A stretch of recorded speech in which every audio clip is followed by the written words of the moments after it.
네, 장재주입니다. 오늘은 고등학교 선택 과목에 대해서 이야기를 해보도록 하겠습니다. 지난 수시, 정시, 그다음에 서울대 입학 전형 이런 거 얘기하면서 교육과정 단위 배당표라는 얘기를 좀 했어요. 그래서 그거에 대해서 좀 자세하게 얘기를 하고, 고등학교에서 선택 과목이라는 것이 있는데 이걸 어떤 걸 선택해야 돼요? 물론 수능의 선택 과목이 있는 거죠. 아울러 고등학교 내신에서도 선택할 수가 있습니다. 어떤 과목을 듣고 어떤 과목을 듣지 않을 것이냐. 그럼 이 선택을 할 수 있는 그런 뭐라 그럴까? 안내? 이게 이제 교육과정 단위 배당표라고 하는데요. 각 학교마다 입학할 때 이걸 다 제공을 하게 됩니다. 1학년, 2학년, 3학년 때 어떤 거 듣는다. 그럼 사전에 입학 설명회, 고등학교 입학 설명회 같은 거 할 때 보면 이런 거 다 자료가 제공이 되거든요. 근데 잘 보셔야 돼요. 고등학교를 선택하는 아주 중요한 기준이 된다. 왜 그런지에 대해서는 제가 지금부터 이제 쭉 설명을 해드리고요. 마지막 결론 부분에서 다시 한번 이렇게 말씀을 드리겠습니다. 물론 제가 이렇게 말씀드리는 게 절대적 기준이 될 수는 없어요.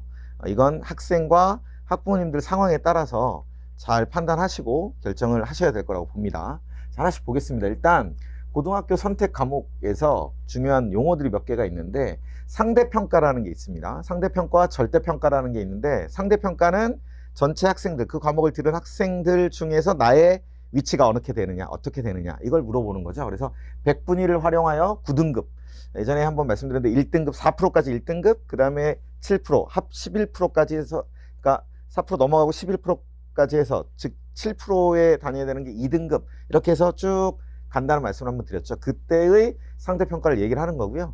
그 다음에 절대평가는 3등급제입니다. 3등급제 A, B, C. 성취도 평가라고 얘기를 하죠. 그래서 잘 A냐, B냐, C냐 이렇게 보는 거고요.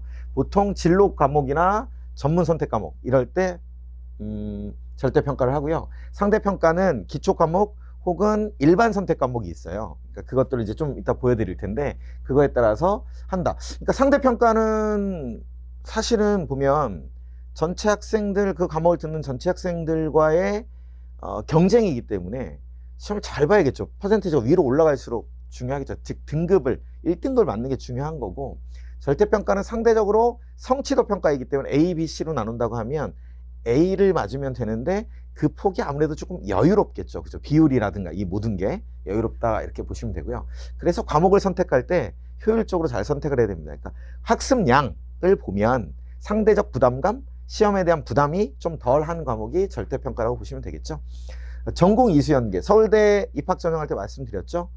서울대뿐만 아니라 모든 대학에서 수시로 원서를 쓸 때 그 과, 희망하는 과에 연계되는 과목들이 있어요. 기본적으로 요구되는 과목들. 그런 걸 잘 들어두면 당연히 수시 입학 서류에서 평가를 할 때, 이분들이 대학에서 평가를 할 때 당연히 이 아이는 우리 과를, 학교야 뭐 이제 성적에 따라 이렇게 하겠지만 우리 과를 오려고 아주 잘 준비가 되어 있었구나라는 어떤 그 학생의 뭐라 그럴까, 준비 상태 이런 걸 파악할 수 있는 거기 때문에 전공 이수연계, 꼭 서울대라고만 써놨는데 이게 전에 서울대 입학 전형을 때문에 이렇게 한 건데, 마찬가지로 전공과 관련된 과목을 듣는다.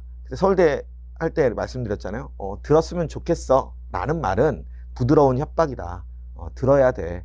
안 들으면 안 될걸? 이런 정도를 얘기를 하는 겁니다. 그러니까 꼭 들어야 된다는 얘기를 말씀을 드리는 거고요. 수능 연계, 국어, 수학, 탐구에서 내가 수능에서 어떤 과목을 시험을 볼지를 결정을 해야 되잖아요. 국어 같은 경우는 언어와 매체냐, 화법과 작문이냐 이런 선택을 해야 될 거고, 수학은 미적분을 볼 거냐, 확률과 통계를 볼 거냐, 기하를 볼 거냐.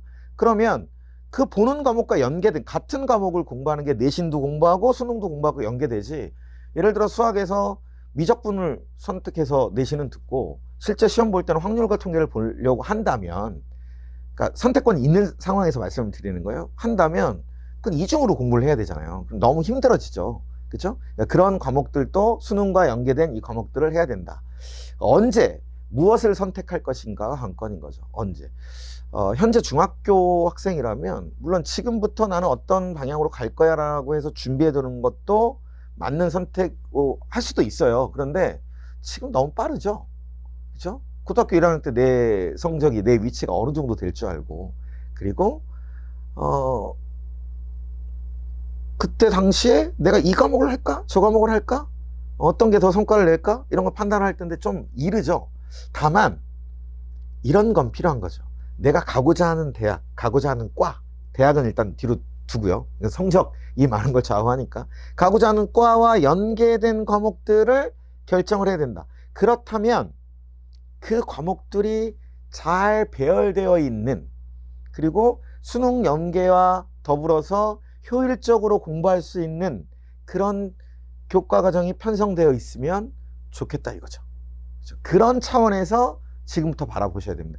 그게 결국 고등학교를 효율적으로 고등학교를 선택하는 기준이 될 수 있는 거죠. 그래야 내가 3년 동안 열심히 한 그 노력의 대가가 온전히 결과물로 나타나는 거죠.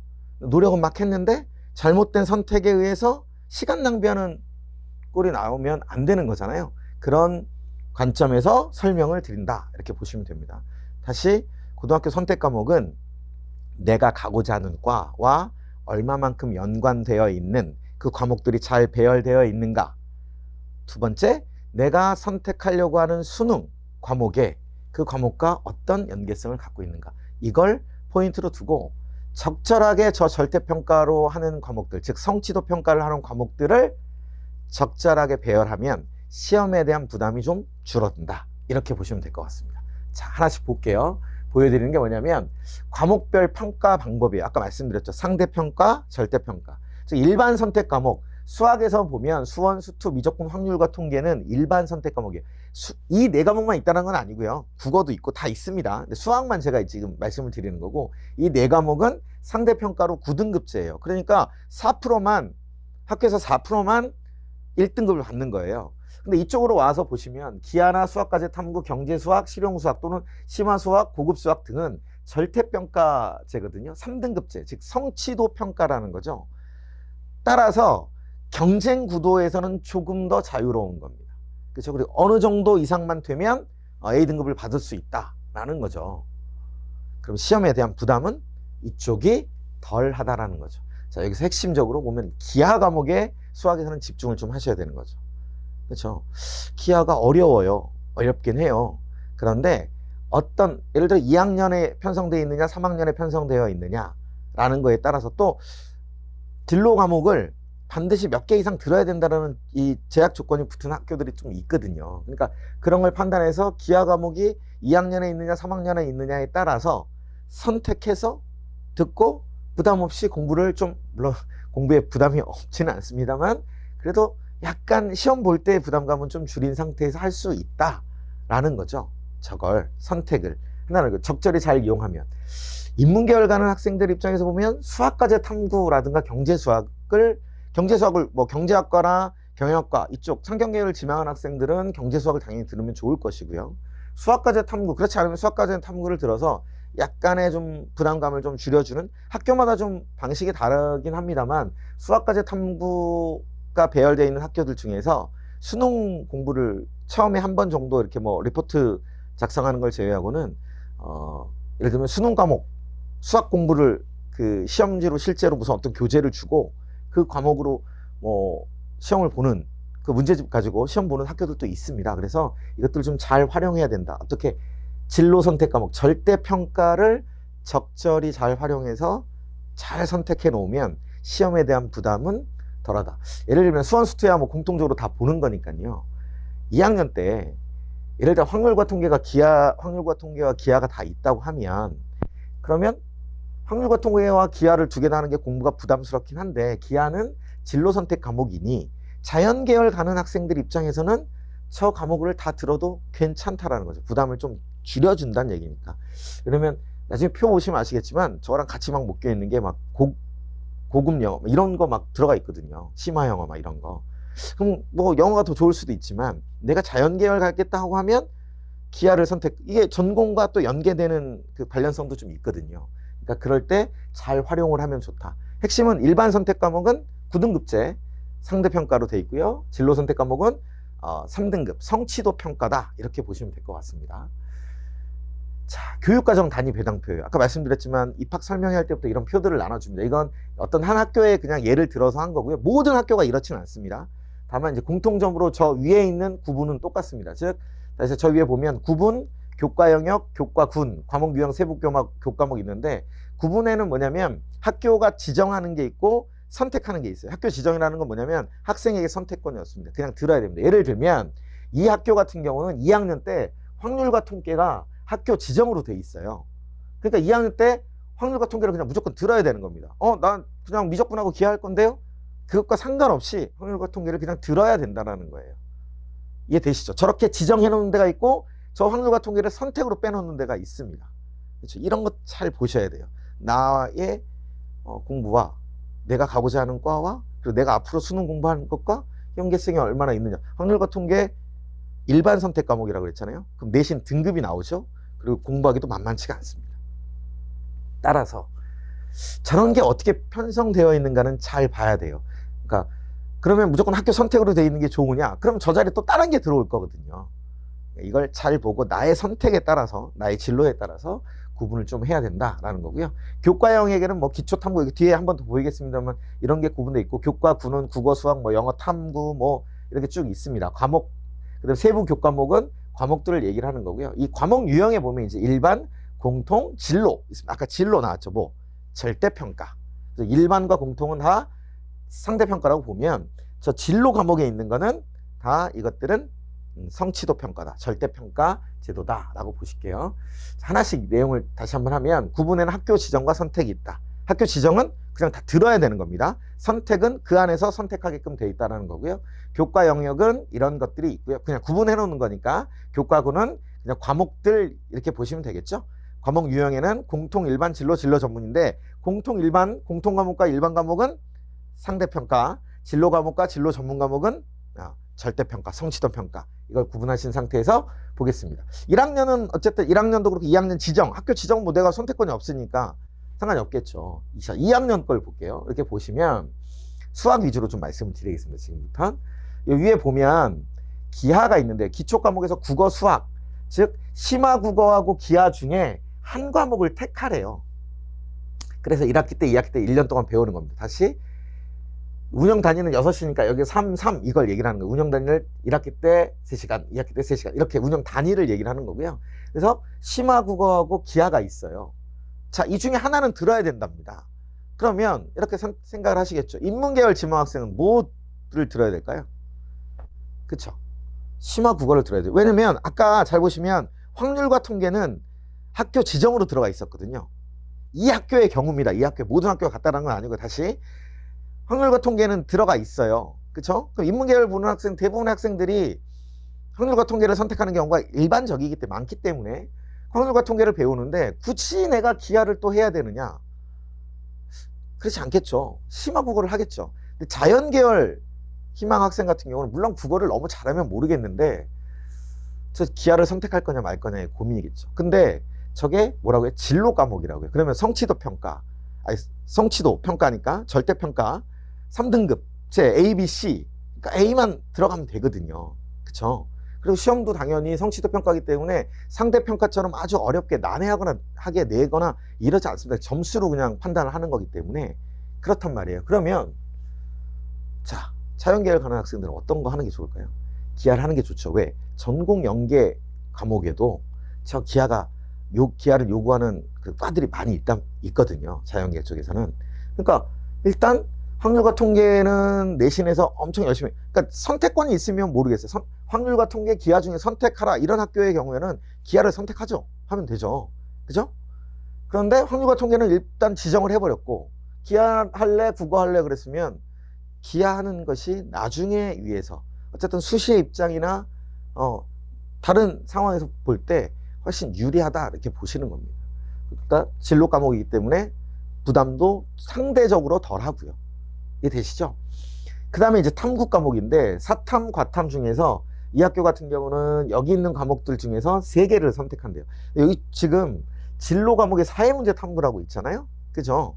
그러니까 인문계열 가는 학생 같은 경우는 대략적으로 보면 이 5과목 중에서 2과목을 선택할 가능성이 높고 자연계열 가는 학생은 당연히 이 4과목 중에서 2과목을 선택을 하겠죠. 그러니까 자연계열은 오히려 조금 심플합니다. 결정하는 구조가. 그런데 인문계열 가는 학생이면 세계지리, 세계사, 경제, 정치와 법, 윤리와 사상 다 수능과도 연관되는 탐구 과목 마찬가지고요. 이 중에 이제 이 4개 중에서 3과목을 들어서 3과목을 듣는 거예요. 물론 2개 하나 들어도 돼요. 근데 자연계열 갈 거면 4개 중에 3개 듣고 그 중에서 나랑 뭐가 맞는지 2개를 선택하는 게 현명한 방법이겠죠. 그죠? 아예 처음부터 난 결정했어 라고 하면 그냥 2과목 듣고 1과목 들으셔도 돼요. 근데 아무래도 제가 보기에는 이 중에 뭐가 맞을지 모르니까 실제로 해보고 선택하는 게 어떤가 라는 생각이 듭니다. 그리고 인문계열 간 학생 중에선 저 사탐 과목 5개 중에서 물론 이제 과탐을 나는 과학도 좋아해요. 그래서 과학 뭐 공통과학 해보니까 재밌기도 하고 이거 할래요 할 수도 있는데 일반적으로는 저 5개 과목 특히 있는 5개 과목이 아니죠. 6개 과목이죠. 6개 과목 중에서 3개를 선택하겠죠. 여기 위에 5개는 보면 수능과도 관련돼 있는 과목들이니까 저 중에서 일단 선택을 해서 보긴 하는데 저는 이렇게 생각을 해요. 2개는 그렇게 듣고 왜냐면 3학년 때 또 사회탐구 과목에서 선택 과목들이 있거든요. 2개는 듣고 하나 정도는 그냥 사회문제 탐구해서 저걸 들으면 다시 왜 진로 과목이잖아요. 진로 선택이잖아요. 그러니까 어떻다고요? 성취도 평가. 상대평가의 내신의 압박에서 벗어난 1등급 맞으면 다 이렇게 3개 선택해서 다 1등급 맞으면 괜찮은데 그렇지 않다면 저기서 그냥 좀 부담 없이 부담을 좀 줄여서 사회문제 탐구를 선택하고 성취도 A등급만 맞고 나머지 과목 2과목 열심히 공부해서 1등급 맞는 게 현명한 게 아닌가라는 조심스러운 제안을 좀 해봅니다.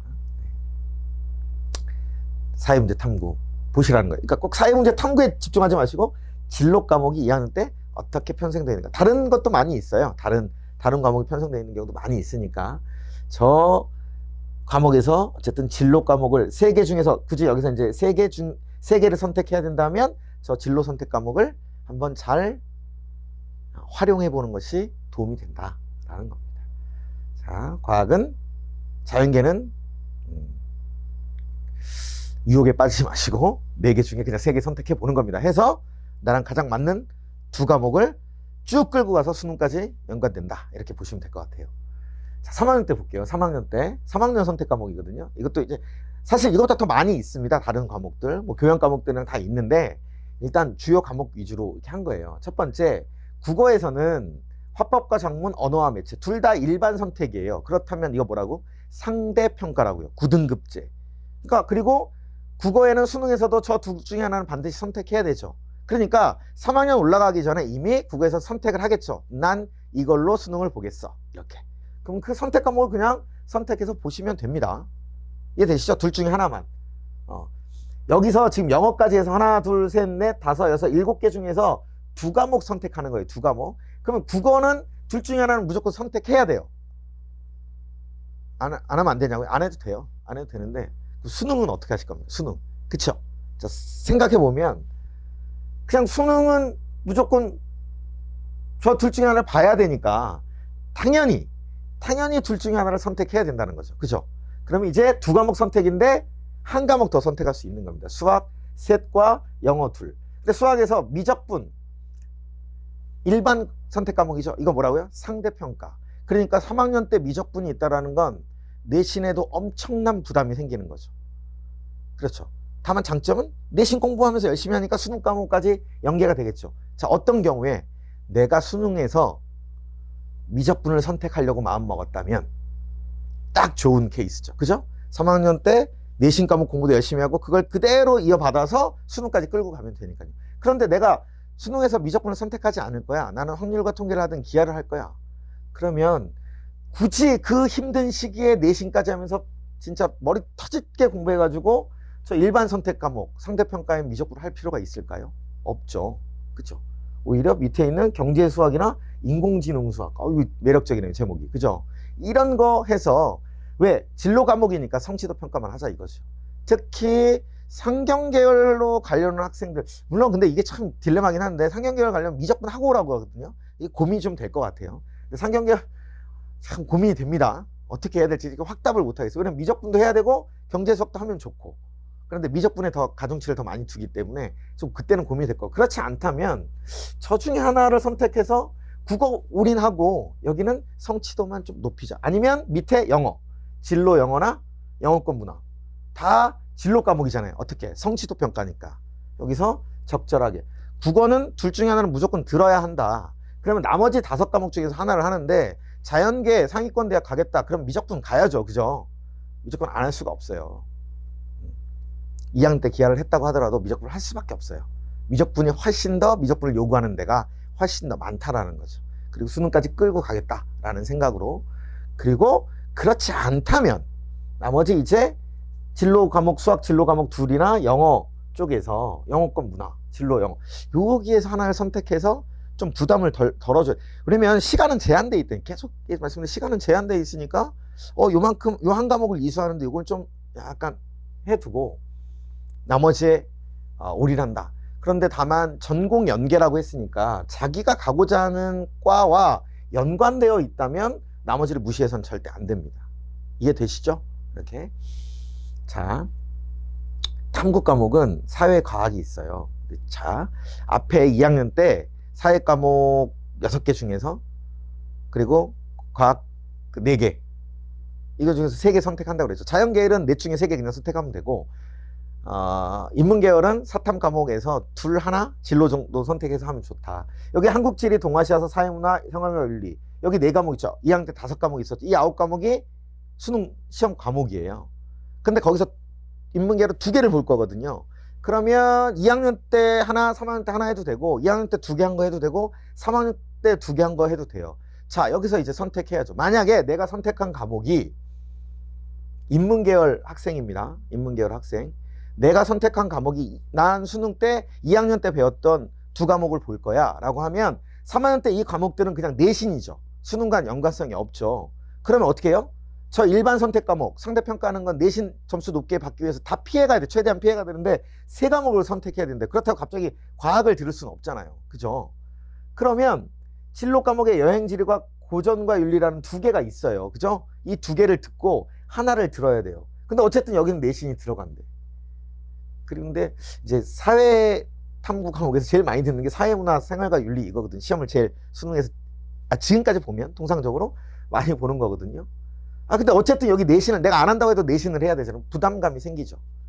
그쵸? 그러면 사실은 연관성으로 본다면 물론 2학년 때 배웠던 사탐 과목이 너무 매력적이어서 나랑 너무 잘 맞아. 근데 수능을 보려면 2학년 때 내신 끝나고 수능 보려면 2학년 때 배웠던 거 다시 기억해갖고 막 공부해야 되잖아요. 근데 이건 지금 해야 되잖아. 어쨌든 내신 보려면. 그렇다면 여기 있는 과목 중에서 2과목 선택하고 진로 과목 하나 선택해서 하나의 부담을 줄여주고 그 2과목을 수능으로 연계하면 가장 이상적이 되는 거죠. 아니면 2학년 때 하나, 3학년 때 하나, 그리고 진로 과목 2개. 그러면 그 진로 과목에 대한 부담감, 나머지 일반 선택에 대한 부담감이 없으니까 그 시간에 좀 공부를 2학년 때 배웠던 그 한 과목 공부를 좀 계속 복습해가면서 할 수 있죠. 이건 전제 조건이 있죠. 2학년 때 배웠는데 그 사회탐구 과목 어떤 과목이 나랑 너무 잘 맞아. 내신 100점 퍼펙트 딱 나와요. 그러면 하는 거죠. 그죠? 근데 다 안 맞아. 그럼 여기서 빨리 선택해서 둘 하나 딱 집어가지고 전략적으로 가야 된다는 겁니다. 이런 선택해야 돼요. 하지 않으면. 근데 이제 잠깐 돌아가 보시면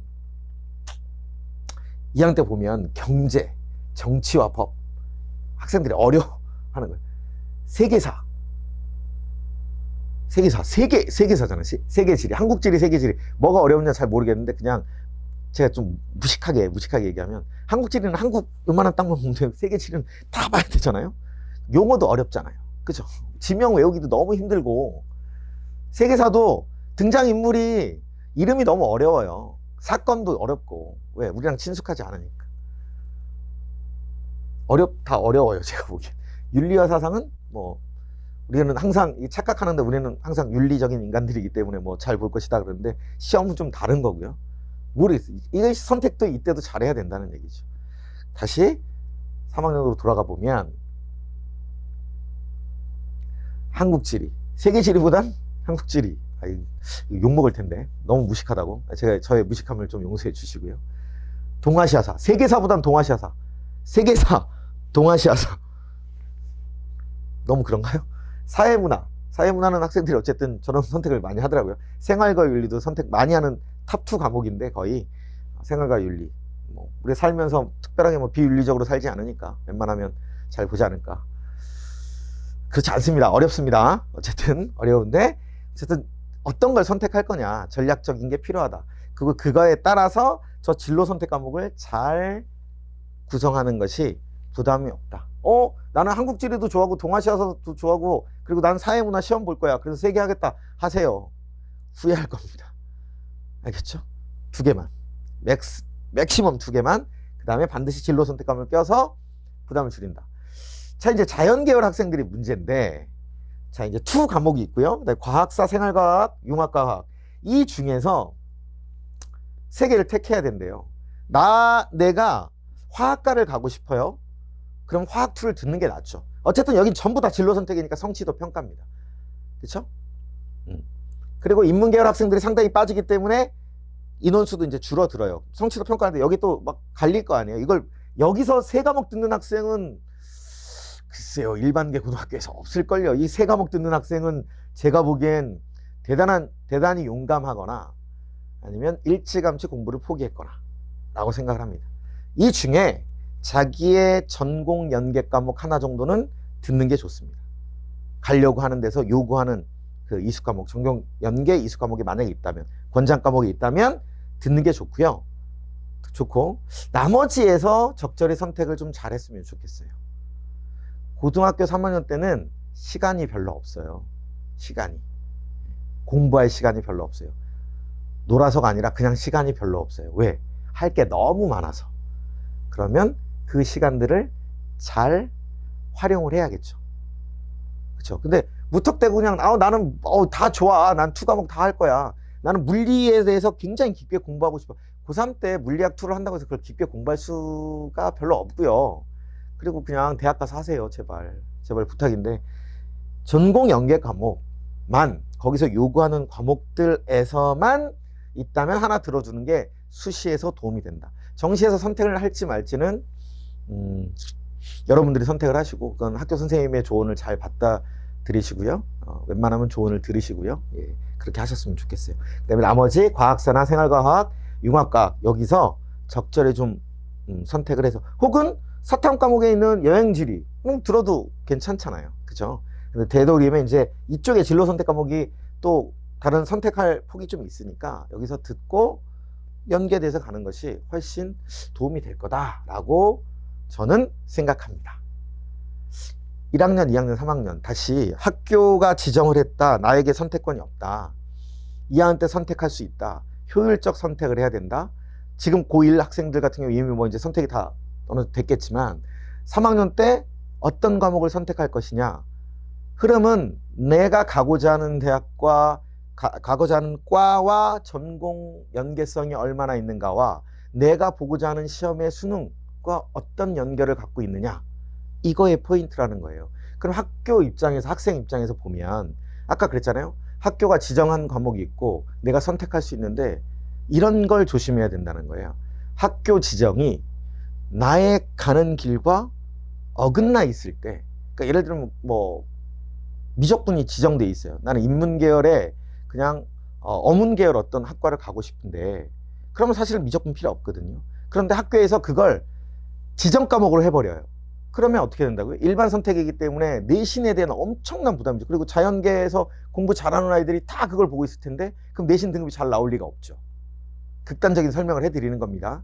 그러니까 그럴 땐 그런 학교는 피해야죠. 그렇죠? 자연계열을 가려고 하는데, 그래서 내가 가고자 하는 과목에 학교가 미적분과 기하를 다 듣고 왔으면, 학과가요. 미적분과 기하를 다 듣고 오면 좋을 것 같아. 내가 가고자 하는 과가. 라고 그 학교에서 얘기했어요. 그 과에서 얘기했어요. 그런데 편성에, 3학년 편성에 미적분과, 예를 들면 이런 거죠. 미적분과 기하, 화법작문, 언어매체하고 미적분, 기하 이렇게 다 두면 이 둘 중에 하나는 반드시 선택해야 되는데 미적분, 기하가 있다고 하면 그 중에 하나밖에 못 들어요. 그럼 하나를 못 보는 거잖아요. 물론 학교에서, 대학에서 그걸 보고 교육과정 편성표를, 단위 배당표를 보고 난 다음에 너는 듣고 싶어서나 못 들었던 거야 라고 얘기해 줄 수 있지만 뭔가 좀 아쉽잖아요. 다른 애들은 다 그렇게 해서 듣고 왔으면 걔네들이 더 도움이 되는 거잖아요. 그러니까 그런 과목이 어떻게 배정되어 있는가를 잘 보셔야 된다는 얘기입니다. 전략이거든요. 전략을 잘 세우고 그다음부터는 열심히 공부하는 겁니다. 근데 열심히 공부했는데 전략이 잘못됐다면 막 달리기 하는데 엄청 열심히 해서 1등으로 딱 들어왔어요. 근데 결승선이 이쪽이 아니라 반대 방향이네. 그게 무슨 의미가 있어요? 그렇죠? 처음에 목표점을 정확하게 놓고 그러려면 난 이쪽으로 해서 이 길을 따라서 쭉 똑바로 가는 게 맞아 라고 결정한 다음에 그다음부터 달리는 거죠. 이해되시죠? 이게 중요하다라는 겁니다. 그래서 고등학교 선택 이렇게 질문을 던지겠습니다. 고등학교 선택. 자, 어머님들한테 이제 고등학교 선택, 학생들한테도 고등학교 어디 갈래? 저한테도 많이 물어보세요. 고등학교 그럼 어떻게 갈까요? 라고 물어보시는데, 여기서는 제가 얘기하는 모든 기준은 특목고는 다 제외하는 겁니다. 제외하고 말씀을 드리는 거고요. 일반고 기준으로 얘기하는, 특목고를 가야 되느냐 말아야 되느냐는 글쎄요, 학생이 가고자 하는 방향에 따라서 혹은 능력에 따라서 그건 논외인 것 같아요. 영재고등학교 갈 실력이 되면 가는 게 맞지 않을까요? 물론 이제 자기가 그 길을 걷겠다고 하면, 사실은 영재고가 실력이 안 돼서 못 가는 학생들이 훨씬 많지, 뭐 자기가 뭐 가고 싶으면 가고 가기 싫으면 안 가고 이런 데는 아니잖아요. 외국고등학교, 저는 이렇게 생각해요. 외국고등학교 커리큘럼을 보면 영어, 그 다음에 자기 전공 외국어, 이 과목의 비중이 어마어마하게 큽니다. 수업 자체가 양이 엄청나게 많아요. 그리고 굉장히 성실한 학생들이 많이 가기 때문에 숙제 양도 그렇고 막 아이들이 막 너무 힘들어해요. 그래서 어문 계열 관련돼서 대학을 진학하고자 한다면 저는 최상의 코스라고 생각을 합니다. 그래서 전공 과목을 배워서 아주 착실하잖아요. 너무 이쁘지 않겠어요? 대학에서 예를 들어 중국어과를 하겠다고 하면 고등학교 때 외고에서 중국어를 배웠고 중국어 성적도 탁월하고 그 아이가 중국어과 온대요. 그러면 어서 오십시오 이렇게 되는 거죠. 그런데 인문 계열에서 다른 학교 과를 가려고 했을 때 외고의 선택은 좀 신중하셔야 될 것 같아요. 왜냐하면 다른 과목 공부할 시간이 별로 없어요. 그리고 내신은 굉장히 치열하거든요. 그냥 막 바뀝니다. 시험 볼 때마다 아이들이 굉장히 치열하기 때문에 이건 신중하게 하셔야 된다. 그래서 전 일반고 선택의 기준으로 말씀을 드리는 거예요. 어머님한테 여쭤보면 첫 번째 입시 실적을 많이 보시죠. 당연히 볼 수밖에 없죠. 왜? 학교가 어쨌든 수시에 관한 것도 서류도 선생님들이 잘 꾸며주시고 그 다음에 정시 입학 성적도 좋아요. 저는 이 왜 수시 정시를 얘기했냐면 정시 입학 성적이 좋은 건 물론 학교 선생님들이 잘 가르치시긴 하겠지만 전 그냥 그 해에 똑똑한 애들이 그냥 많이 있는 거예요. 이렇게 생각을 합니다. 그리고 상당수 입시 실적에는 재수생들이 많이 포함되어 있습니다. 수시 중요해요. 왜? 수시 실적이 되게 낮은 학교는 뭔가 학교에서 있잖아요. 이 뭔가 선생님들이 진호하고 서류를 만들어서 해주는데 혹은 아이들을 이렇게 체계적으로 성장시키는 뭔가 프로그램이 좀 빈약하다고 보실 수 있어요. 그러니까 입시 실적을 보시려면 정시는 다 빼버리시고 수시 실적을 보세요. 수시로 어느 대학을 얼마만큼 넣느냐. 이해되시죠? 정시는 그냥 그 해에 똑똑한 애들이 좀 많았다고요. 혹은 재수를 많이 해서 애들이 재수생 애들이 많이 들어갔다고요. 수시 실적을 보시는데 이것도 좀 어렵습니다. 왜냐하면 전교 1등 하는 애가요 6장을 쓴다고 그랬잖아요. 6장 다 합격할 수도 있어요. 서울대, 연대, 고대, 서강대, 성대, 한양대 다 합격한 거예요. 다. 그리고 자기는 골라서 서울대 가겠죠? 그죠? 6개. 그러면 입시 실적에는 이 한 명이 6명으로 등장해요. 그래서 어느 학교 어떤 학교 잘 보면 주요 대학 그 합격자 현황 뭐 경찰대까지 막 이렇게 포함해가지고 이렇게 발표를 하거든요. 학교들이 막 자랑스럽게 막 하거든요. 잘 보시면 다 더해보면 그 학년 해당 학생 수가 많아요. 물론 이제 재수생들이 있다면서요. 맞아요. 근데 아무리 포함해도 그러면 저기에는 가면 그냥 한 반 정도는 서울 상위권 대학 다 가는 거야? 이렇게 할 정도로 인원수가 많은 데가 있습니다. 왜 그러냐? 6개 합격했다고 6개. 물론 이제 최종 합격자 현황이라고 발표를 했을 때는 달라지죠. 그러니까 등록을 했을 때 그러면 이제 확 줄어들죠. 근데 일반적으로 고등학교에서 발표할 때 최종 합격자 수를 발표하는 게 아니고요. 최초 합격자 수를 발표합니다. 그러니까 최초 합격자에는 6개가 다 가능해요. 한 학생이 여섯 군데 들어왔어요. 이름을 다 쓰는 건 아니니까. 그런데 최종 합격자는 그게 한 명으로 줄어드는 거죠. 뭐 6개 다 아니라도 3개 붙은 학생도 있을 거고. 입시 실적을 보실 때 좀 유심히 봐야 된다. 입시 실적이 다인가? 수시는 좀 보실 필요가 있다고 말씀드렸습니다. 근데 저는 이렇게 생각합니다. 예를 들면 영재고등학교 학생이 만약에 100명이라고 하면 100명 중에서 50명이 서울대를 가요. 예를 들어서. 그럼 이 학교가 잘한 걸까요? 물론 외국 가는 것 있다고 치고 그냥 국내 대학교만 딱 쳐서 50명이 서울대 간다.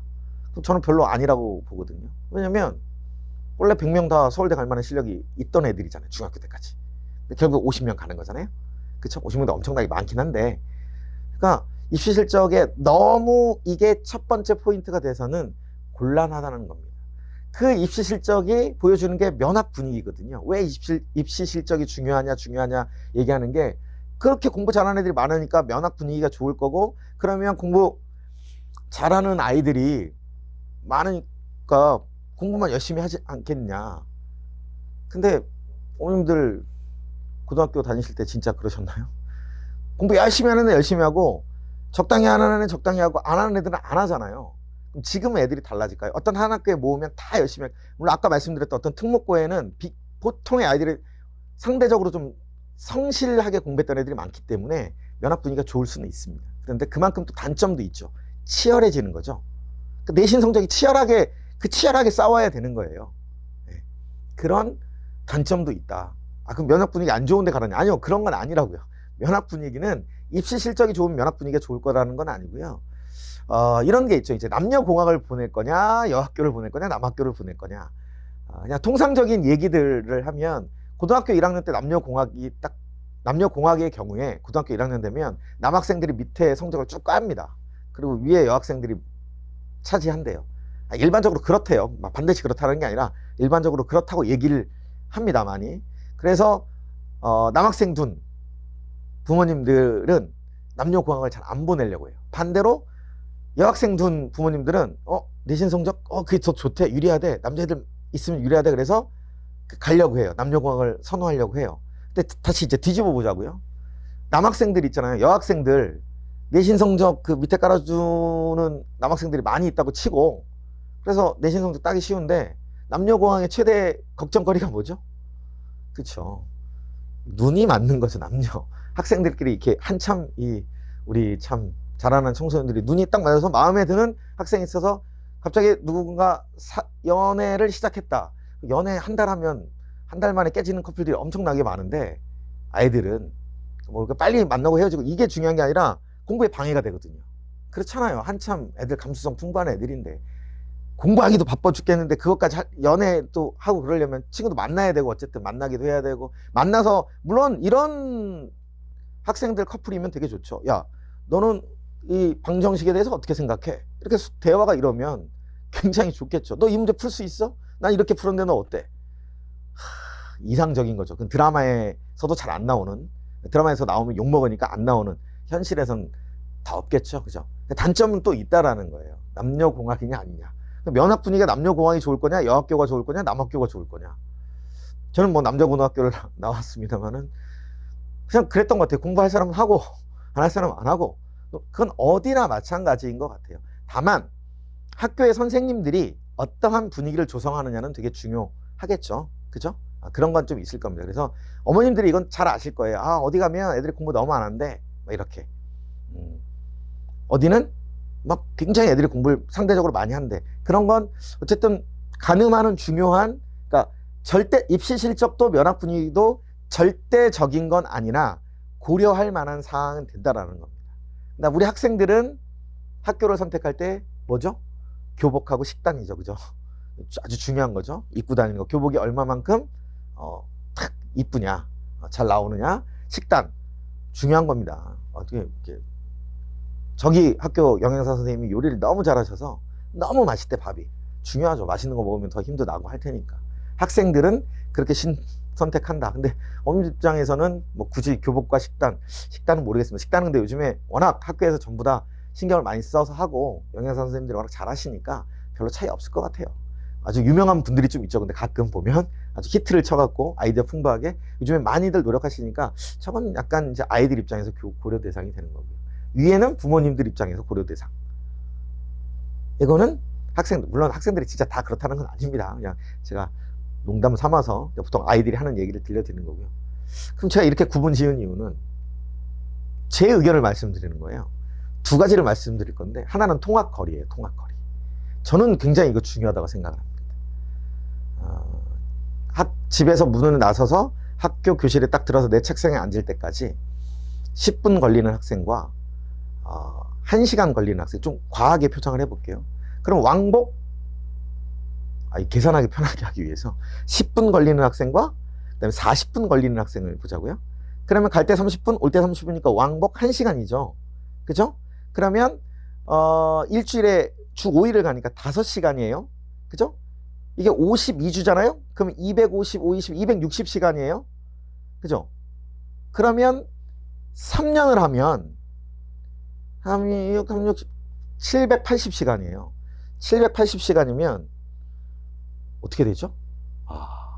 하루가 24시간이니까 10일이면 240시간이고 곱하기 3 하면 되니까 30일 정도가 되죠. 30일 좀 넘죠. 720시간이 30일이니까. 그럼 32일 좀 넘는 건데, 정확하게 하면 32.5일. 계산이 되네요. 32.5일인데 나는 그 시간 동안 공부해요. 얘는 안 해요. 32.5일 동안 공부를 한다고? 잠 한숨도 안 자고 그 시간 딱 공부할 수 있는 시간이 그만큼, 다시 하루에 1시간씩 공부할 시간이 벌어지는 거예요. 물론 이동하면서 뭐 듣고 동영상 인강을 듣기도 하고 뭘 하기도 하고 책을 보기도 하고 심지어 단어 외우는 학생들도 있어요. 근데 책상에 앉아서 하는 것과 교육과가 같을까요? 다르겠죠. 그죠? 중요하다고 생각합니다. 이걸 하루에 갈 때 갈 때 좋아요. 10분?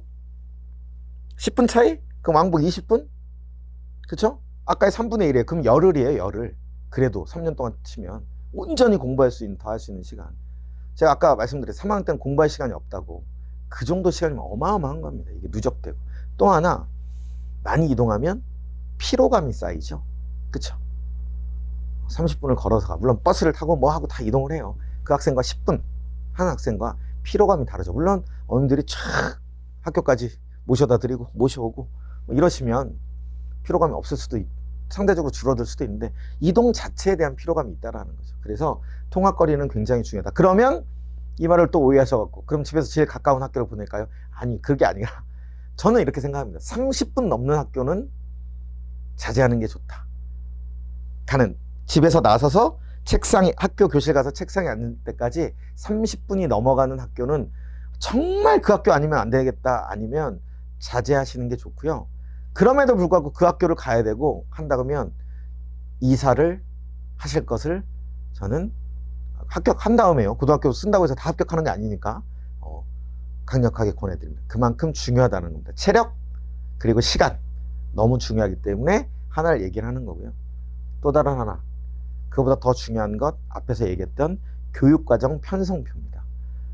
내가 가고자 하는 학과와 맞는 과목들이 잘 배열되어 있는가. 그냥 있는 게 아니라 잘 배열되어 있는가. 학교 지정인가 아닌가. 내가 선택할 수 있는가. 2학년 때 선택할 수 있는 것인가, 3학년 때 선택할 수 있는 것인가. 그 중에 내가 원하는 과목들로만 온전히 선택할 수 있는가. 이게 굉장히 중요한 포인트라는 거죠. 동아리, 학교마다 동아리 크게 차이 없습니다.